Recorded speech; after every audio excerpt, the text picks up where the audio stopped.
పునాదులు నానా జగములు నదీ నదములు మణిదీపానికి మహానిధులు మానవ మాధవ దేవగణములు కామధేనువు కల్పతరువులు సృష్టి స్థితి లయ కారణమూర్తులు మణిదీపానికి మహానిధులు కోటి ప్రకృతుల సౌందర్యాలు సకల వేదములు ఉపనిషత్తులు పదాలు వేకుల పద్మశక్తులు మణిదీపానికి మహానిధులు దివ్య ఫలములు దివ్యాశ్రములు దివ్య పురుషులు ధీరమాతలు దివ్య జగములు దివ్య శక్తులు మణిదీపానికి మహానిధులు శ్రీ విఘ్నేశ్వర కుమార స్వాములు జ్ఞానముక్తి ఏకాంత భవనములు మణిమకు మండపాలు మణిదీపానికి మహానిధులు పంచభూతములు యజమాన్యాలు ప్రవాదశాలం అనేక శక్తులు సదాన వృక్ష సముదాయాలు మణిదీపానికి మహానిధులు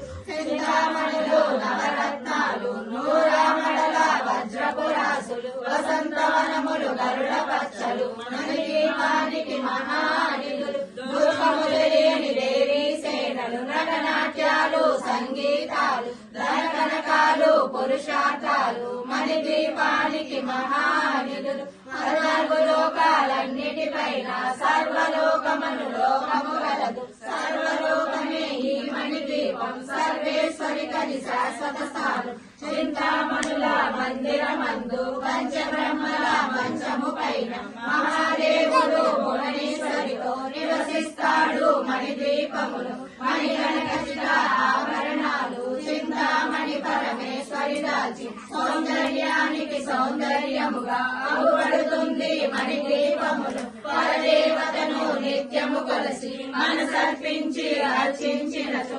అపారధనము సంపదలిచ్చి మణిద్వీపేశ్వరి దీవిస్తుంది నూతన గృహములు కట్టిన వారు మణిదీపవందన 9 సార్లు చదివిన చాలు అంతా శుభమే అష్ట సంపదల తొలతూగేరు శివకవితేశ్వరి శ్రీ చక్రేశ్వరి మణిదీపవందన చదివిన చోట తిష్ట వేసుకొని కూర్చునునంట కోటి శుభాలను సమకూర్చుటకై భువనేశ్వరి సంకల్పమే